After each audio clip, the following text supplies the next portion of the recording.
तो कैसे हैं आप लोग? हम लोग आज स्टार्ट करने वाले हैं आरआरबी एएलपी एंड टेक्नीशियन के लिए जो एग्जाम 2023 में होने जा रहा है। ठीक है, अभी फॉर्म जल्द ही आएगा, आप लोग फॉर्म भरे होंगे। उसके अंदर जो भी फिजिक्स के क्वेश्चंस पूछे गए हैं उसकी हम लोग चर्चा करेंगे।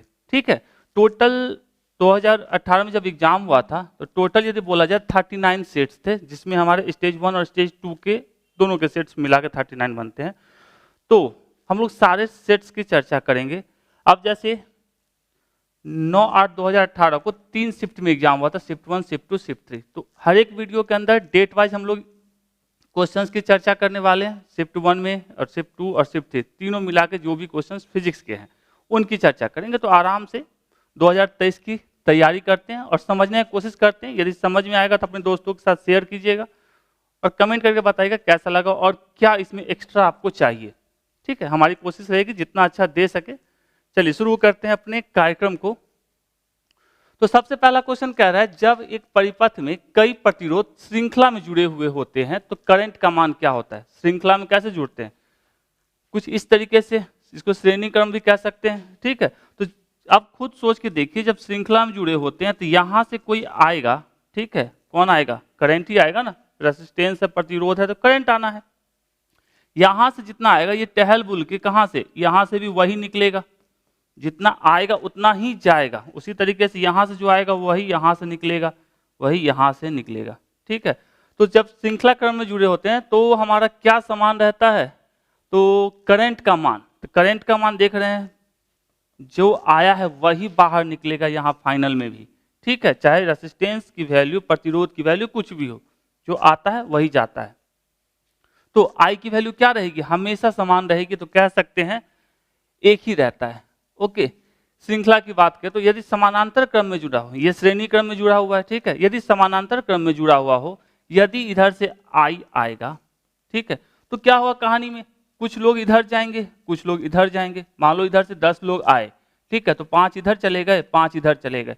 और यहाँ जो ही फिर से एक रास्ता इधर बना, इधर बना, तो इधर से 2 लोग जा रहे हैं, इधर से 3 लोग जाएंगे वापस, इधर से 2 आएंगे, इधर से 3 जाएंगे, यहाँ से 5 निकल के, और इधर से भी उसी तरीके से ये दोनों मिलके 5 इस साइड से आएगा और टोटल यहाँ से 10 निकलेंगे। तो इसमें क्या दिखा कि जो हमारे प्रतिरोध है, रेजिस्टेंस है, उसमें अलग अलग प्रतिरोधों से अलग अलग करंट जाने वाला है। ठीक है, तो जब समानांतर क्रम में जुड़ा होता है तो क्या हमारा आई जो रहता है समानांतर क्रम के लिए अलग हो जाएगा, जबकि इस केस में हमारा भी जो होता है, विभवांतर या पोटेंशियल डिफरेंस कहिए, वो समान रहता है। जबकि यदि हम बात करते हैं किसकी? श्रेणी क्रम की। ठीक है, तो इसमें हमारा क्या होता है? आई वो समान रहेगा, जबकि हमारा भी क्या हो जाएगा? अलग हो जाएगा। मतलब ये कह सकते हैं इसके लिए V1, इसके लिए V2, इसके लिए V3, इसके लिए V4, जबकि यहाँ के लिए, इसके लिए I1 करंट, इसके लिए I2, इसके लिए I3 और इसके लिए I4, जबकि भी की वैल्यू सबके लिए यहाँ भी भी सेम वही रहेगा, यहाँ भी और यहाँ भी। तो यदि सिर्फ आपको अब इस बार जैसे पूछा, करंट के बारे में पूछा, विद्युत धारा के बारे में पूछा है, तो और जिसके लिए पूछा है श्रृंखला के लिए, तो श्रेणी क्रम में हमारा करंट की वैल्यू सेम रहती है। ओके, और विभवांतर या पोटेंशियल डिफरेंस की वैल्यू क्या रहती है? अलग अलग होती है। वही समानांतर क्रम के केस में हमारा कौन समान रहेगा? विभवांतर पोटेंशियल डिफरेंस सेम रहेगा, जबकि करंट धारा का मान अलग अलग होगा। इतना आप याद रखते हैं। यदि करंट पूछा अगले साल हो सकता है विभवांतर पूछे। ठीक है, या इस साल इसका पूछा है श्रेणी क्रम का, अगले साल समानांतर क्रम का पूछे, तो इसलिए दोनों तैयार रखिए। तो इसका आंसर क्या हो जाएगा? पहला का डी एक ही रहता है, क्योंकि हमको किसका पूछा गया है? करंट का पूछा गया है। उम्मीद है ये समझ में आया होगा। और इसके अलावा भी कुछ पूछता है इससे, श्रेणी क्रम समानांतर क्रम में कौन समान और कौन बदल जाता है, तो वो भी आप बना पाएंगे। चलिए नेक्स्ट क्वेश्चन पे चलते हैं। ये सब स्टेज 1 का अपना कहानी चल रहा है। एक परमाणु में न्यूट्रॉनों की संख्या किसके बराबर होती है? जैसे ये परमाणु है, इसके नाभिक में पाया जाता है प्रोटॉन और न्यूट्रॉन। ठीक है, इन दोनों की संख्याओं को जोड़ के हम लोग क्या निकालते हैं? परमाणु द्रव्यमान कहते हैं। तो कह सकते हैं परमाणु संख्या या परमाणु द्रव्यमान जो होता है प्रोटॉन और न्यूट्रॉनों की संख्या का योग होता है। तो हमको किसके बारे में पूछा जा रहा है? न्यूट्रॉन। न्यूट्रॉन करेंगे तो क्या लिखेंगे? द्रव्यमान संख्या माइनस जैसे हम लिख सकते हैं मास नंबर बराबर क्या लिखा जा सकता है, प्रोटॉन प्लस न्यूट्रॉन। तो न्यूट्रॉन बराबर क्या हो जाएगा, मास नंबर द्रव्यमान संख्या माइनस प्रोटॉन की संख्या। तो किसके बराबर है, द्रव्यमान संख्या मतलब माइनस परमाणुओं की संख्या। अब परमाणुओं की संख्या प्रोटॉन संख्या में क्या रिलेशन है, किसी भी परमाणु के परमाणु संख्या बोलिए या इसको एटॉमिक नंबर बोलिए, वो होता है उसके प्रोटॉनों की संख्या। तो यहाँ देख सकते हैं परमाणु संख्या या परमाणु क्रमांक किसकी संख्या के बराबर होता है, प्रोटॉन की संख्या के बराबर। तो क्या हो जाएगा हमारा आंसर, द्रव्यमान संख्या माइनस परमाणुओं की संख्या। तो इसका आंसर हो जाएगा बी। ठीक है, तो याद रखना क्या है हमारा, सिंपल सा ये टर्म को याद रखेंगे, द्रव्यमान संख्या बराबर प्रोटॉन प्लस न्यूट्रॉनों की संख्या। और चूंकि प्रोटॉन की संख्या किसके बराबर होती है, प्रोटॉन की संख्या बराबर को कह सकते हैं परमाणु संख्या या परमाणु क्रमांक, इलेक्ट्रॉन की नहीं प्रोटॉन की, याद रखना है। चलिए आगे चलते हैं। तीसरा, 4 किलोग्राम भार की एक वस्तु क्षैतिज दिशा में 5 मीटर प्रति सेकंड की गति से बढ़ रही है।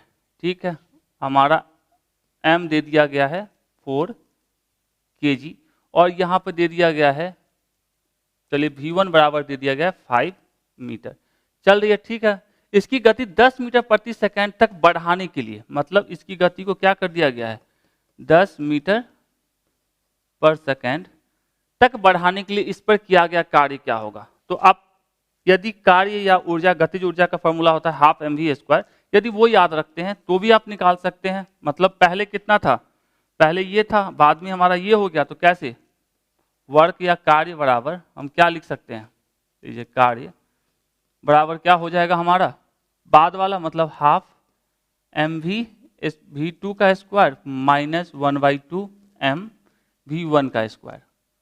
इसको और लिखेंगे तो ऐसा भी लिख सकते हैं, हाफ m v2 का स्क्वायर माइनस v1 का स्क्वायर लिख सकते हैं। आप सबका मान दे दीजिए 1/2, m की वैल्यू कितनी 4 का 4, v2 की वैल्यू कितनी 10, तो 10 का स्क्वायर माइनस v1 की वैल्यू 5, तो 5 का स्क्वायर।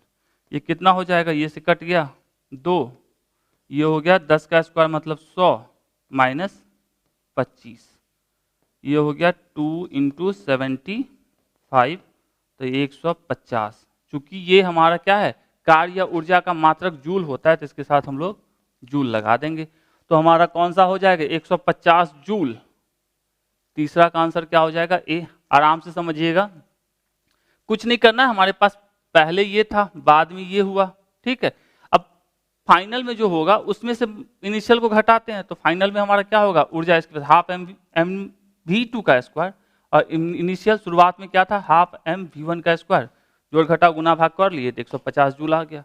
ठीक है, एकदम आसान है। मतलब आपको क्वेश्चन जो पूछे जाते हैं मतलब काफी इजी पूछे जाते हैं। अब थोड़ा सा यदि जो भी क्वेश्चन का पैटर्न है इसके हिसाब से पढ़ते हैं तो आसान है। ठीक है, चलिए अगले क्वेश्चन पे चलते हैं।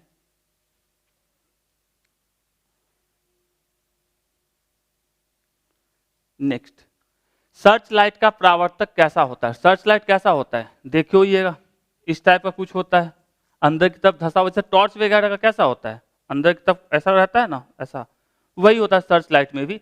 तो इसको हम कह सकते हैं ये हमारा कौन सा, क्या पूछा जा रहा है, परावर्तक दर्पण के टर्म में पूछा जा रहा है।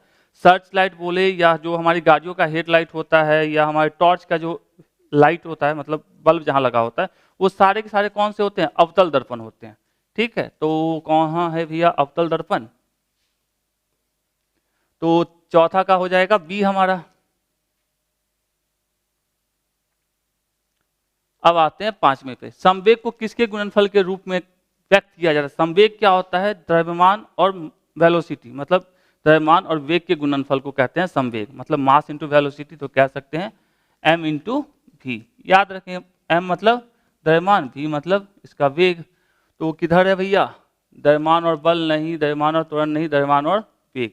तो पांचवा का आंसर सी हो जाएगा। चलिए छठे पे आते हैं, नकारात्मक त्वरण निम्न में से किसकी दिशा के विपरीत है। नकारात्मक त्वरण का मतलब क्या है, यदि ये बहादुर इस तरफ जा रहा है तो सकारात्मक त्वरण होता तो मतलब +a लिखते। ठीक है, और ये इस साइड जा रहा है, मतलब इस साइड इसकी क्या है, वेग की दिशा इस तरफ है। नकारात्मक का मतलब क्या, त्वरण चूंकि एक सदिश राशि है, नकारात्मक का मतलब इसकी दिशा पलट जाएगी। यदि ये प्लस है तो इस साइड जो जाएगा वो क्या होगा, माइनस ए। ठीक है, तो किसकी दिशा के विपरीत है, वेग की दिशा के विपरीत है। वेग इस साइड था, नकारात्मक त्वरण लगा, जैसे ब्रेक लगाते हैं तो क्या करते हैं, उसकी वेलोसिटी को कम करते हैं, वेग को कम करते हैं। तो हमारा क्या हो जाएगा, वेलोसिटी वेग के दिशा के विपरीत होगी।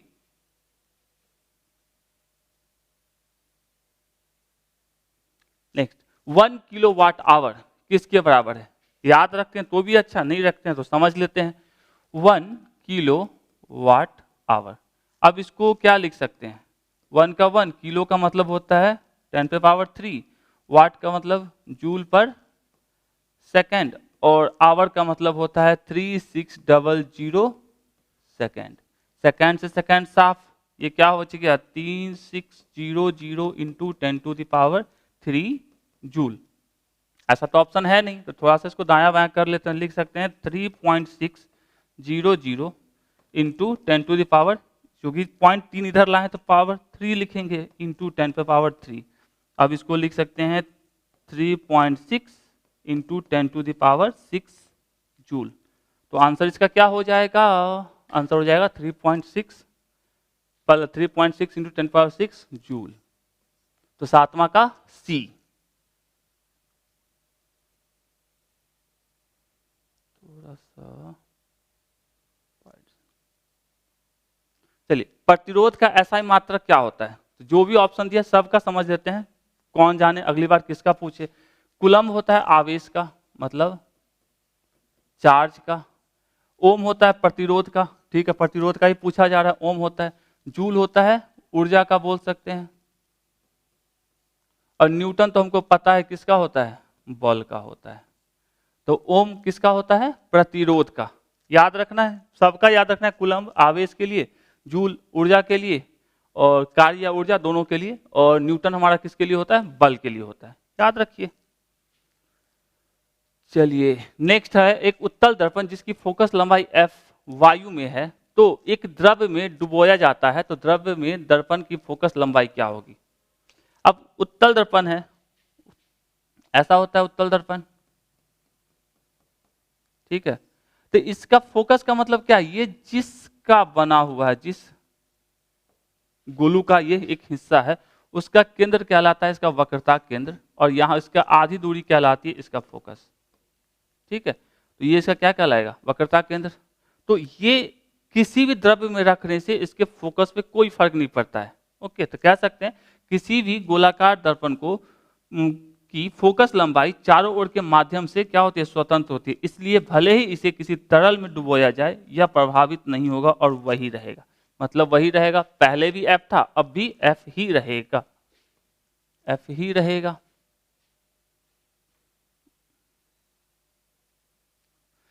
चलिए अगले में चलते हैं, 9वां हो गया अपना 10वां। 4 किलोग्राम वजनी की वस्तु स्थिर स्थिति में है, स्थिर मतलब रुका हुआ है, रेस्ट में है, निरंतर बल लागू होने पर यह 5 मीटर प्रति सेकंड की गति प्राप्त कर लेता है, ठीक है। तो बल द्वारा किया गया कार्य, अभी जस्ट पीछे जिस तरीके से क्वेश्चन बनाए थे सेम वही तरीका लगाएंगे यहाँ पे। सबसे पहले m की वैल्यू कितनी दी गई है, 4 kg। शुरुआत में क्या है, ये स्थिर स्थिति में है, मतलब v1 इक्वल्स टू कितना, 0 मीटर पर सेकेंड।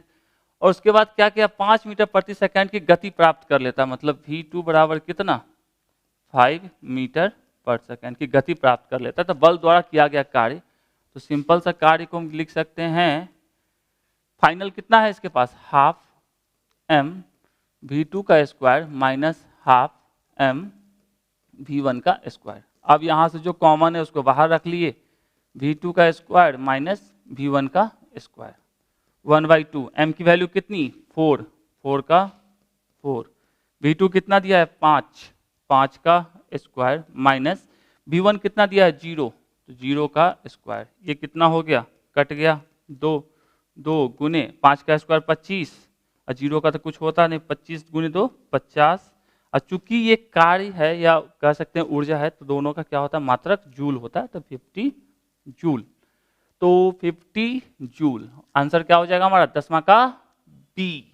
ठीक है, ये फॉर्मूला याद रखिए कार्य ऊर्जा के लिए हाफ mv², चूंकि ये गतिज ऊर्जा काइनेटिक एनर्जी के लिए होता है हाफ mv², उसी तरह स्थितिज ऊर्जा के लिए होता है mgh।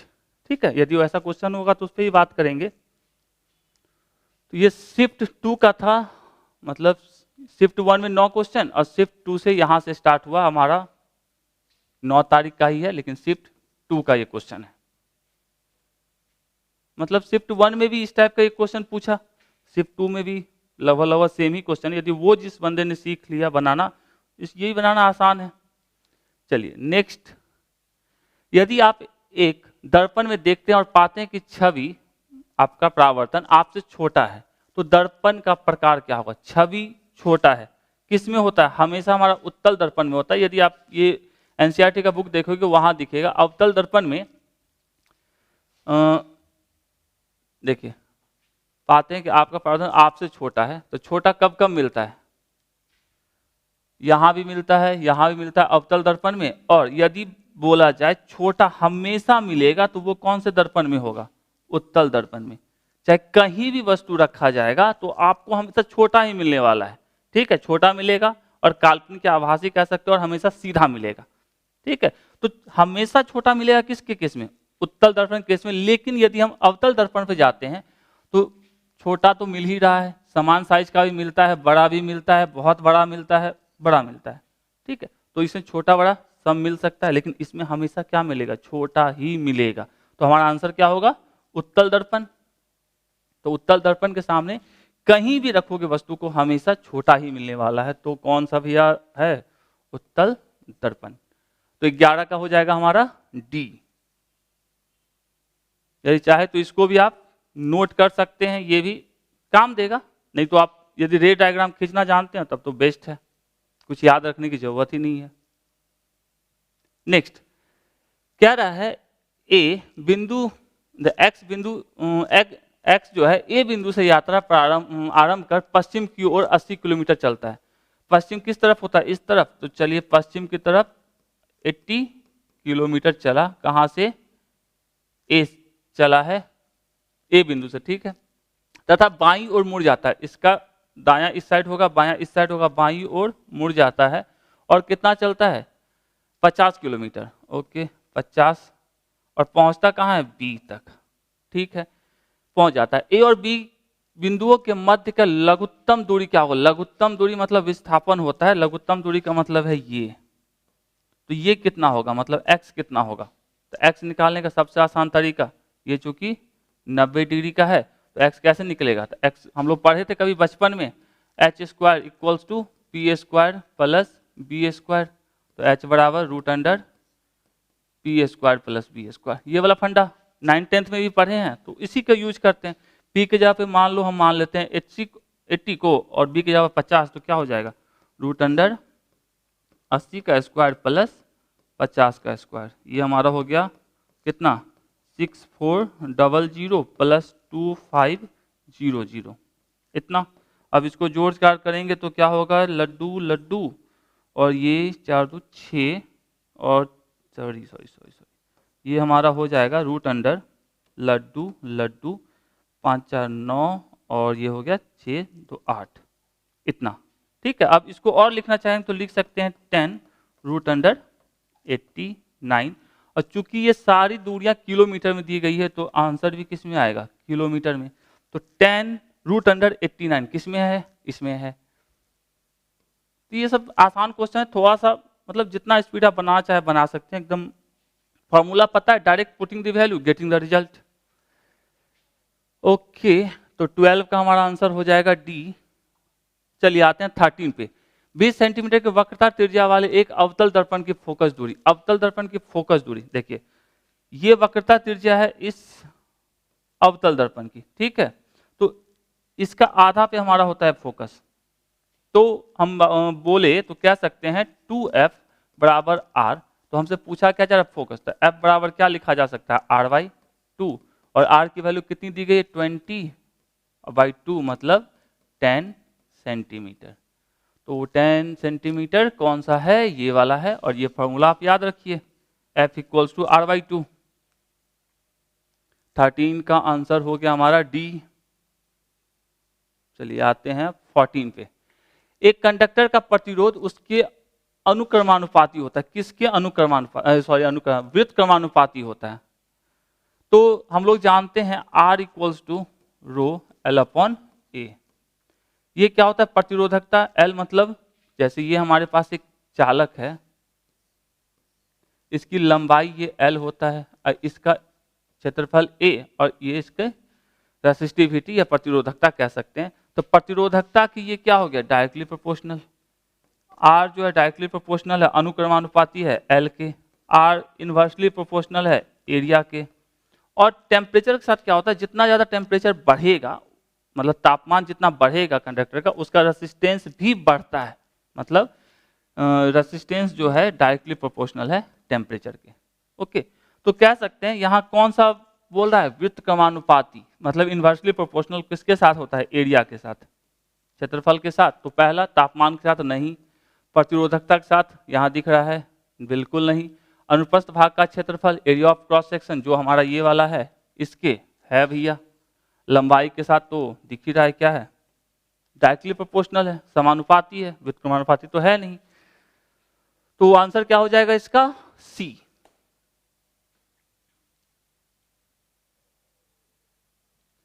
नेक्स्ट कह रहा है सेल्सियस से केल्विन पर तापमान को बदलने के लिए आपको निम्नलिखित में से क्या करना होगा।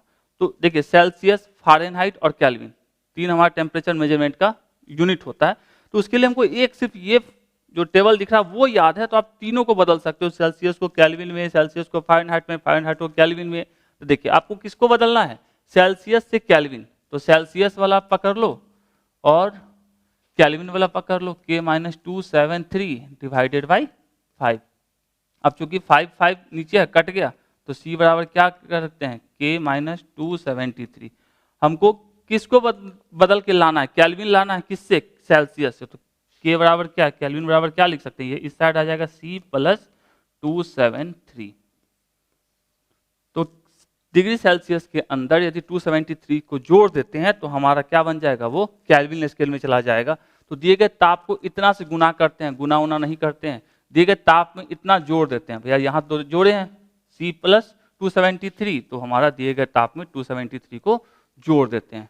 एकदम आसान सा है, इस टेबल को मतलब याद कर लीजिए। इसके अलावा भी ये क्वेश्चन पूछा गया है अलग अलग सेट्स में, तो आपको काम देगा। तो C for Celsius, F for Fahrenheit और K फॉर केल्विन, इतना याद रखना है, फॉर्मूला लगा देना है, बात खत्म। किसी को भी किसी में बदल सकते हैं। तो ये हो गया 15 का हमारा B। नेक्स्ट हमारा क्या है, 2 kg का एक द्रव्यमान वाली वस्तु को ऊपर की ओर 20 मीटर प्रति सेकंड के प्रारंभिक वेग से फेंका जाता है। मतलब ये हमारे पास कोई कितना है, इसका द्रव्यमान देके रखा है 2 kg, इसको प्रारंभिक वेग ऊपर की तरफ u बराबर कितना से फेंका जाता है 20 मीटर पर सेकंड से। ठीक है, ओके। तो 2 सेकंड बाद उसकी गतिज ऊर्जा क्या होगी, 2 सेकंड बाद मान लो ये यहां पहुंच गया और इसके पास कुछ वेलोसिटी होगा। ठीक है, टाइम कितना लगा है, 2 सेकंड का टाइम लगा है। तो बोल रहा है यहाँ पे बताइए कि काइनेटिक एनर्जी, गतिज ऊर्जा मतलब हाफ mv² क्या होगा। ठीक है, यही ना पूछा जा रहा है। तो क्वेश्चन समझ जाते हैं तो बनाने में क्या जाता है। चलिए सबसे पहले हमको यहाँ क्या चाहिए, यहाँ की गतिज ऊर्जा के लिए हमको v चाहिए, क्योंकि m की वैल्यू जितनी यहाँ 2 kg है, यहाँ भी m कितना होगा 2 kg होगा, ये बदलने वाला चीज नहीं होता है। ठीक है, तो हमको क्या चाहिए, वहां पे v चाहिए। तो v निकालने के लिए हम लोग जानते हैं A बराबर v minus you by T, जानते हैं फॉर्मूला, A बराबर v minus you by T. अब चूंकि अब जैसे ये बहादुर है, इसको हम ऊपर की तरफ फेंकेंगे तो भी इसके ऊपर जो A की वैल्यू होगी एक्सेलरेशन त्वरण, वो हमेशा नीचे की तरफ, धरती के कारण एक्सेलरेशन G की वैल्यू हमेशा नीचे की तरफ लगेगी। तो इस साइड हमारा G लगेगा वो A के बराबर, मतलब कितना, क्योंकि डायरेक्शन नीचे है और G की वैल्यू कितनी दी गई है 10 मीटर पर सेकंड स्क्वायर। चूंकि ये भी U की दिशा जो है वो और A की दिशा चूंकि नीचे की तरफ है, इसलिए A यहाँ पे क्या होगा, निगेटिव होगा। क्यों, क्योंकि दोनों की दिशा एक दूसरे के विपरीत है। एक ही दिशा में होती तो आपको और ज्यादा वेलोसिटी मिलती, आप और तेजी से चलते। तो A की वैल्यू डाल देते हैं -10 बराबर V हमको निकालना है, U की वैल्यू हमको दिया गया है 20 और T की वैल्यू हमको दिया गया 2 सेकंड। 2 सेकेंड टी दिया गया, ये हो गया -20 बराबर v माइनस 20। तो v बराबर क्या हो जाएगा, ये इस साइड आ जाएगा तो 20 माइनस 20 बराबर 0 मीटर पर सेकेंड। ठीक है, तो हमको निकल गया वेलोसिटी। तो फॉर्मूला हमको पता है काइनेटिक एनर्जी का, क्या होता है, काइनेटिक एनर्जी का होता है हाफ mv का स्क्वायर, 1/2 मास हमारा 2 और वेलोसिटी 0 का स्क्वायर, मतलब टोटल क्या हो गया लड्डू। 0 का स्क्वायर मतलब 0, किसी से भी गुना करोगे 0, तो लड्डू में आ गया 16 का बी आंसर। उम्मीद है थोड़ा सा समझ में आया होगा, तो अपने दोस्तों के साथ शेयर जरूर कीजिएगा। अच्छा लगता है लोग कमेंट करके बताते हैं कैसा लगा, इसमें और क्या आपको एक्स्ट्रा चाह रहे हैं, तो कोशिश कीजिए, सब समझ में आएगा। 16 का हो गया बी। चलिए अब 17 पे चलते हैं। निम्नलिखित से कौन सा प्रकृति में कभी अकेले नहीं पाया जाता है। तो न्यूटन का थर्ड लॉ जानते हैं, इक्वल एंड अपोजिट रिएक्शन, मतलब किसी के ऊपर कोई बल लगाते हैं तो वो भी आपके ऊपर बल लगाएगा, वरना हवा में ऐसे लगाने से आप किसी ऊपर बल थोड़ी ना लगा रहे हैं। यदि हम इस हाथ पे बल लगाएंगे तो ये हाथ भी इसको रोकने के लिए क्या करेगा, विपरीत दिशा में बल लगाएगा। मतलब हर एक एक्शन के खिलाफ रिएक्शन होता है, मतलब एक्शन करोगे तो रिएक्शन होगा ही होगा। तो ये कौन सा हो जाएगा हमारा, फोर्स, बल। 18 सार्वभौमिक गुरुत्वाकर्षण नियतांक जी के मूल्य की खोज किसके द्वारा की गई थी।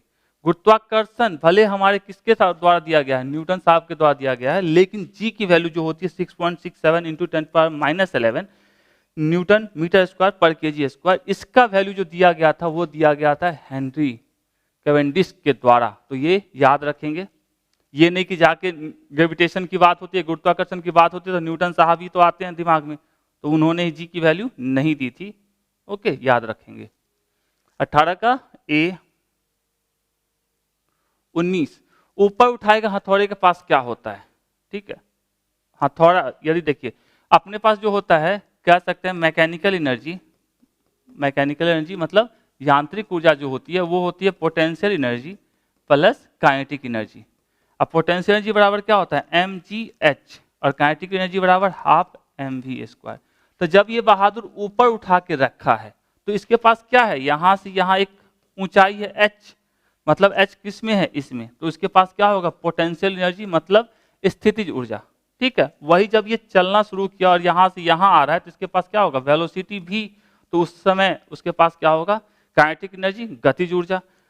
और हमेशा दोनों बराबर, दोनों को जोड़ोगे तो हमेशा वो मैकेनिकल एनर्जी के बराबर ही होता है।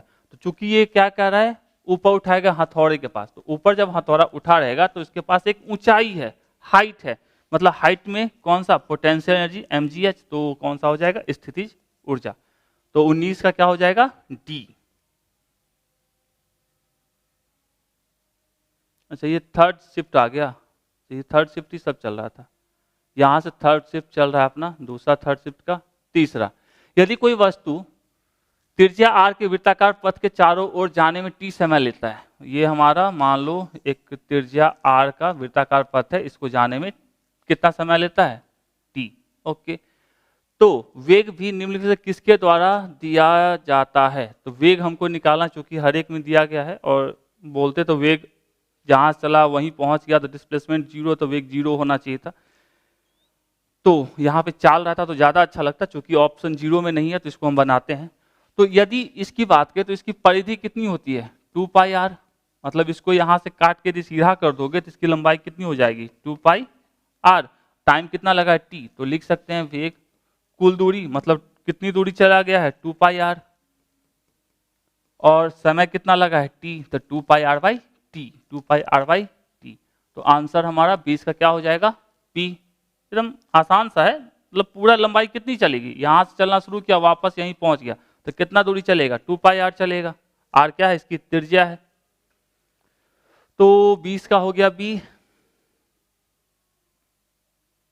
आते हैं किस पर, एक प्रतिरोध में से विद्युत धारा I प्रवाहित होती है तो स्रोत प्रतिरोध में V का विभवांतर बनाए रखता है। ठीक है, समय t में स्रोत द्वारा आपूर्ति की गई ऊर्जा की मात्रा। तो ऊर्जा इक्वल्स टू क्या होता है, I² RT। ठीक है, I क्या होती है, धारा, R क्या होता है, प्रतिरोध, T होता है हमारा समय। चूंकि ऐसा तो कोई ऑप्शन है नहीं तो इसको भी याद रखना, हो सकता है इस बार ऐसा पूछा, नेक्स्ट टाइम कुछ ऐसा पूछ दे।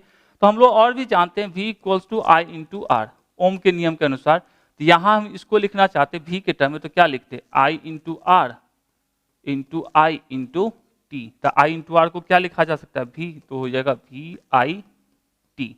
तो V आई टी कौन सा है, ये है, तो आंसर क्या हो जाएगा, तो यहाँ लिखा जा सकता है, इसको और लिखते तो लिखते V into I into T.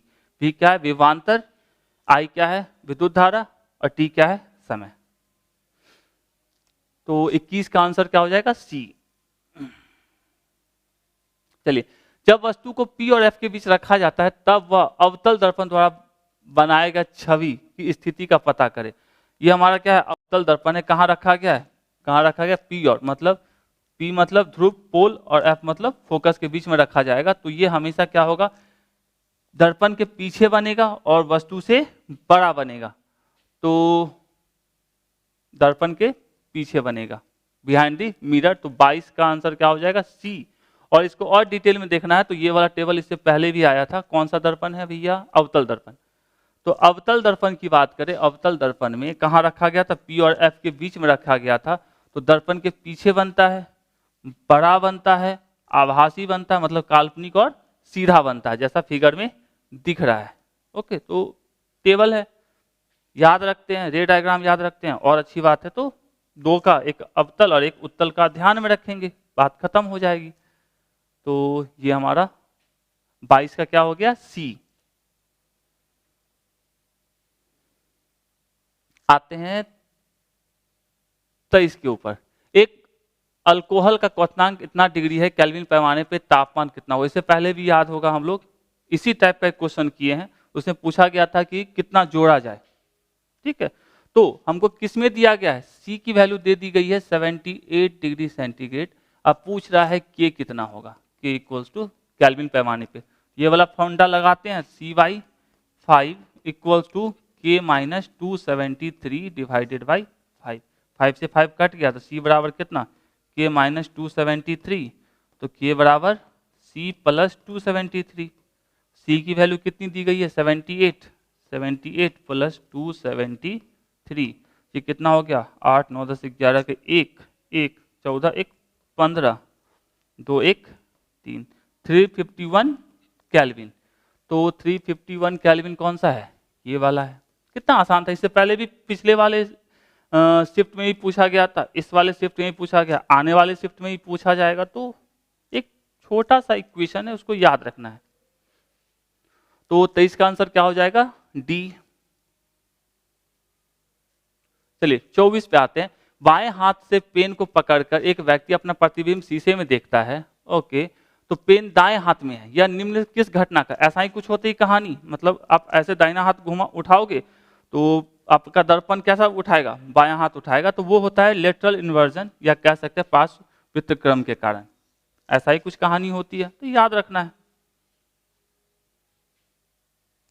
24 हो गया, 24 का हो गया सी। 25, मास m के साथ चलती हुई वस्तु की गतिज ऊर्जा काइनेटिक एनर्जी का मूल्य क्या होगा यदि उसकी गति v से बढ़ाकर 2v कर दिया जाए। v से बढ़ाकर कितना कर देना है, 2v, मतलब दोगुनी किया जाए, तो उसकी गतिज ऊर्जा। यदि v होता, v के लिए काइनेटिक एनर्जी क्या लिखते, मतलब काइनेटिक एनर्जी 1 लिख लेते हैं, हाफ m v का स्क्वायर। और इसके लिए लिखते तो क्या लिखते, चलिए काइनेटिक एनर्जी 2, इसी को हम पहले वाले को के ई से लिख लेते हैं। ओके, बराबर क्या हो जाएगा, हाफ m 2v का स्क्वायर ना, हाफ m 2v का स्क्वायर। तो ये हमारा हो जाएगा 1/2 mv स्क्वायर इंटू 4। और ये हाफ mv स्क्वायर किसके बराबर है, काइनेटिक एनर्जी के। तो यहाँ लिख सकते हैं 4 इंटू काइनेटिक एनर्जी, मतलब कितना हो गया, 4 गुना। काइनेटिक एनर्जी बराबर हाफ mv स्क्वायर पहले वाले के हिसाब से, इसी को 4 एक्स्ट्रा आया तो 4 काइनेटिक एनर्जी, तो 4 गुना 4 इंटू काइनेटिक एनर्जी। 25 का क्या हो जाएगा एकदम, या ऐसे निकालना चाहे तो ऐसे भी निकाल सकते हैं, kinetic energy 2 by kinetic energy 1।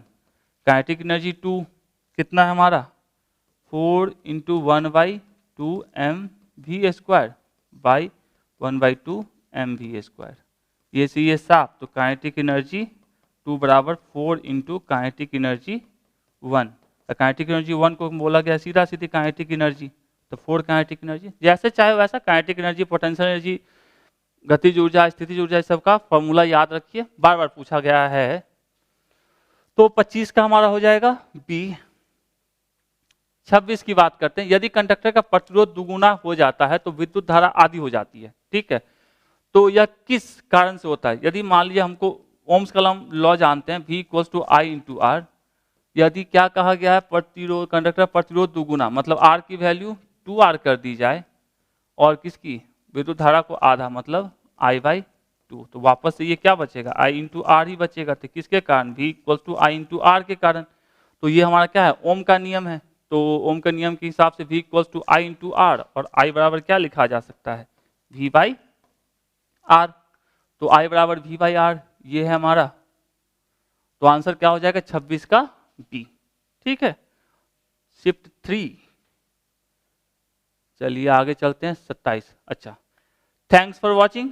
यदि आपको अच्छा लगा अपने दोस्तों के साथ शेयर कीजिए और कमेंट करके बताइए यदि आपको उसके इसमें और एक्स्ट्रा की जरूरत है और डिटेल जानना चाहते हैं और क्या आप चाहते हैं, तो उस पर ध्यान दिया जाएगा। अपने दोस्तों के साथ शेयर कीजिए, कमेंट करके बताइए कैसा लगा।